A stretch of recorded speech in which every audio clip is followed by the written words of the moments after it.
Let's talk about Kell Brook. We were up in Sheffield with you last week.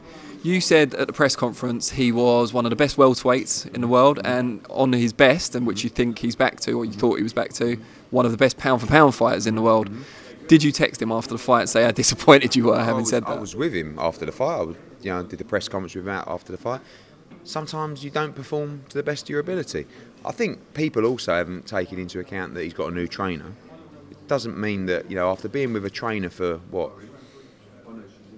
12 years, and you move to another trainer, you're going to come out and you're going to be better than ever. Probably we were a little bit naive to expect that he might do that. And actually in the first round, it looked like he was going to do that, and looked like he was going to get him out of there. He got a little bit frustrated, he might have dropped to Zerafa's level a little bit, but he wasn't particularly sharp. And does that mean that he's lost it? No. He was extremely sharp against Rabchenko. That was 6 months ago. He hasn't been in any tough fights since then, so I don't believe that he's a different fighter than he was in the Rabchenko fight. He got hit too much. Was he a little bit bored and sloppy? Maybe. Is he not as sharp as he used to be? Maybe. I don't think so, personally. In the gym, he's looked fantastic. In sparring, he's looked fantastic. Just after 3 or 4 rounds, he was flat and got hit too much. So, I also said in the interview after, if you're Amir Khan, you really fancy the fight now, and you really think you can win the fight. And he's a favourite now, Khan. Before the fight, I wasn't quite sure he was a favourite. Was it all a ruse?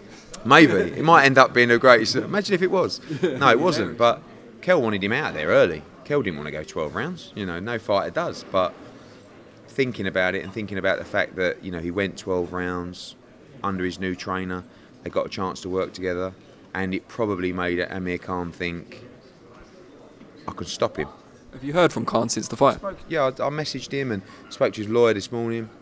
He's still thinking about the 2 fights, really.